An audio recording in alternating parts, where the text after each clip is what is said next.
Guy Hervé Kam boo xam ne bii moom dafa mës a nekk ci suñu wet. C'est un avocat burkinabé actuellement dafa nekk en prison depuis 2 ans ci dëkkam parce que moom day xeex pour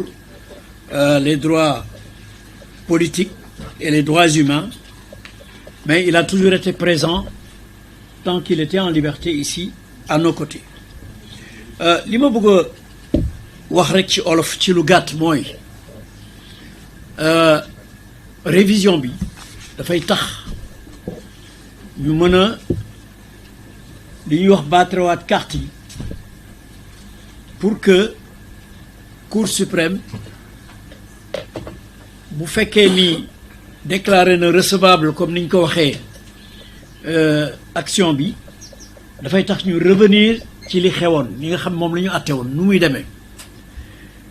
ñëpp fàttaliku nañu ni Ousmane Sonko comme ni ko Ciré Clédor waxee léegi lu ne daj na ko pour mun a ñëw tribunal pour comparaître ci affaire Mame Mbaye Niang bi parce que fàttaliku ngeen amoon na sax ay témoins yoo xam Birahim Seck ci la bokk mais kenn entendre leen tellement juge yi dañuy yàkkamti woon àtte pour condamner Ousmane Sonko parce que affaire bi c'était une commande politique comme ni ñu ko waxee commande politique boo xam ne lenn rek la benn objectif la amoon mooy Ousmane Sonko bu mu nekk candidat fexe leen ba mu nekk inéligible mu bañ a bokk ci présidentielle bi ñoom loolu rek la parce que dafa mel ni même takk ndeeru Ousmane Sonko dañ ko ragaloon donc bëgguñu woon mu bokk ci élection bi loolu moo doon seen objectif loolu moo waral juge yi bi ñu fexee ba d'abord force de l'ordre yi empêcher Ousmane Sonko mu agsi ci tribunal ñu gazé ko def ko lu nekk Ciré Clédor mi victime la ci woon dañ leen gazé am na sax benn produit bu ñu leen defoon boo xam ni dañ ko analyser ñu ne produit bi c'était toxique lépp pour Ousmane Sonko bañ a agsi ci tribunal évidemment bi mu ñëwee ak médecin bi aussi dañ ko gazé médecin bi mu ñëwee xool ni kii mënu la comparaître normalement ñu ne nañu demander ñu renvoyer affaire bi xam ni ça venait pour la première fois loolu kenn masul gis jugement yu mel noonu xam ne day ñëw rek ñu àtte ko ci saasi juge yi bañ juge yi bi ñu bañee renvoi te Ousmane Sonko mënul woon comparaître parce que dafa gaañu woon ñu gazé ko mu tëdd médecin bi ne dañ ko tëral ci beneen salle lañ ko yóbboon tëral ko foofu juge yi bañ ni foog ñu àtte affaire bi sur le champ kenn masu gis loolu évidemment ñoom rek ñoo fa nekkoon parce que avocat Ousmane Sonko yi su Ousmane Sonko taxawul mënuñu plaider donc ñun newuñu fa woon ñoom rek ñoo fa newoon ànd ak sax seen benn avocat tubaab boo xam ne bi curieusement moo doon avocat wu Karim Wade ak régime bi fi nekkoon moo doon seen avocat juge yi bi ñu bañee renvoi bi ñu gaawantu le même jour te procureur dafa demandé woon ñu statuer sur le siège maanaam dañu wax tribunal bi ni ko bul sax def délibéré atteel ci saase tribunal yi topp liñ ko demandé atte ci saase daal di nekk condamné na Ousmane Sonko pour diffamation parce que dañu dàqoon injure bi délit injure bi dañ ko dàqoon parce que il a menti loolu du injure loolu le tribunal wax alors que même Ousmane Sonko waxuloon il a menti dafa waxoon ni n'a pas dit la vérité mais juge yi même bu fa waxoon il a menti loolu du saaga donc en première instance juge yi dañu dàq affaire injure retenir diffamation parce que nee nañ rapport bi ñu wax amul or liiral nañ leen fi benn lettre boo xam ne bi enquêteurs yi ñoom ñoo laaj waa ministère des finances ñoom ñu tontu Amadou Niang wax ne rapport amul benn enquête rek moo amul mais rapport amul dara amul bu IGF alors donc juge yi àtte ci saase condamné ko à 2 mois avec sursis et 200 millions de francs loo xam kenn masu ko gis kenn masul gis ci diffamation tribunal alloué lu ëpp 5 millions 10 millions bi ci ëpp mooy 20 millions en tout cas moi pendant plus de 40 ans bi ma fi nekkee kenn masul gis loolu 200 millions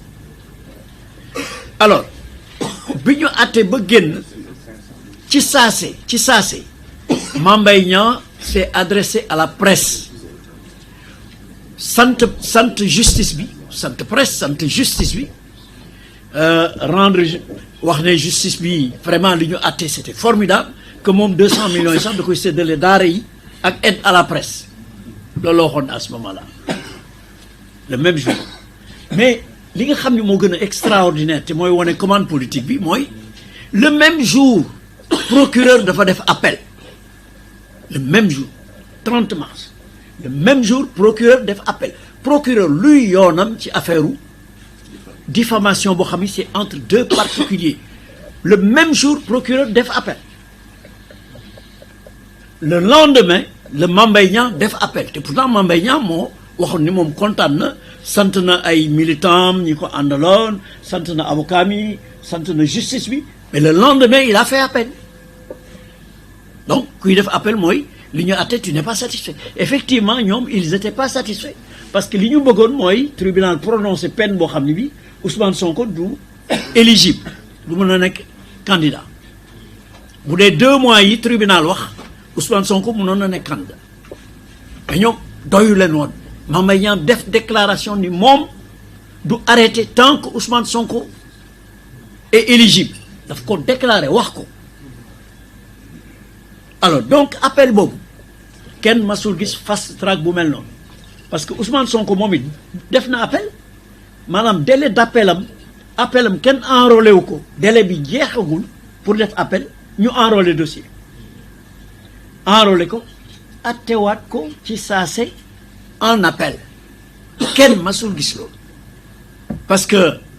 décision première instance en général boo defee appel dana durer 1 an 2 ans 4 ans ñun avocat yépp xam nañ loolu waaye quelques jours avant même délai d'appel yi di jeex ñoom enrôlé nañ dossier bi en appel ba war ko attewaat évidemment bi ñu ko attewaatee li ñu bëggoon te procureur ñaan ko mooy nañu condamné Ousmane Sonko peine boo xam ne bii du mën a nekk électeur du mën a nekk candidat ci la ñu yokkee def ko 4 mois au lieu de 2 mois avec sursis ñu def ko 6 mois avec sursis loolu moo taxoon Ousmane Sonko ñu ne mënta nekk candidat donc cabale politique boobu cette commande politique là boo xam Mame Mbaye Niang comme ni mu ko waxee moo doon tête de turc moo doon exécuteur bi moo doon mercenaire bi nga xam ne moom moo waroon porter affaire boobu pour que Ousmane ne soit pas éligible moom moo ko porter ana Mame Mbaye Niang tey ana rapport ba est-ce que rapport bi am na wala amul ñëpp xam nañ ni rapport boobu am na te dafa épingler Mame Mbaye Niang te par la suite vous verrez l'histoire vous dira que ñoom ñëpp am na ñeneen ñu ci jàpp après parce que affaire Prodac bi lekk xaalis la woon bu extraordinaire société israélienne ba nga xam ni moom moo contracté woon a disparu am na sax ñu wax ni ils ont créé une autre société les mêmes personnes ont créé une autre société mais ont fait disparaître Green 2000 loolu moo am fii Sénégal ñoom ñoo ko fi def waaye nag dama gëm ni du rees affaire boobu affaire Prodac boobu ils vont rendre gorge mais ils vont rendre des comptes aux Sénégalais donc loolu laa ci bëggoon yokk pour wane rek ni ñoom seen objectif yëpp moo doon Ousmane Sonko bañ a nekk candidat nekku ko te loolu dafa lor ñu bare préjudice bu garaaw waxuñu këram gi ñu muté waxuñu liñ ko def yëpp mais Sénégalais yi amoon yaakaar yëpp pour Ousmane Sonko projet bi mu yoroon ñu mën ko élire mu dérouler ko finalement ça n'a pas pu se faire on va dire ndogalu yàlla la mais ndogalu yàlla dafa ko jaarale ci ay nit mais il faut qu'on lui rende justice il faut ñu atteewaat affaire boobu ba mu leer ñu xam ne diffamé wuloon kenn parce que rapport bi am na saagawuloon kenn parce que quand tu dis il n'a pas dit la vérité tu n'as insulté personne donc voilà li nga xam ne moom moo ci amoon donc procédure de révision bi jotewul dara ak affaire éligibilité Ousmane Sonko. Donc loolu il faut wax nañ ko waxaat ko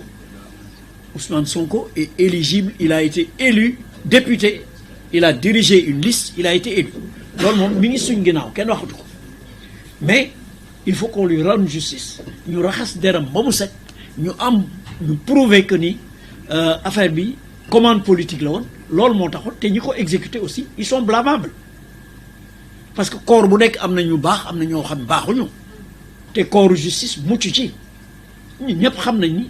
lii c'était tellement flagrant que ñun avocats yi daf ñu jaaxaloon on n'a jamais vu ça. Effectivement, c'était une commande politique qui a été exécutée par des magistrats et donc la justice a été asservie, s'est mise au service des politiques. Et voilà pourquoi aujourd'hui loolu am donc ñu ngi leen di sant di leen gërëm ci seen teewaay. On a noté vraiment, c'est impressionnant. On a vu qu'il y a plus d'une quarantaine, j'ai essayé de compter, plus d'une quarantaine de caméras, vraiment. On vous félicite. Mais c'est un point de presse et donc il n'y a pas de questions prévues. On aura d'autres occasions certainement où vous pourrez poser des questions. On vous remercie infiniment et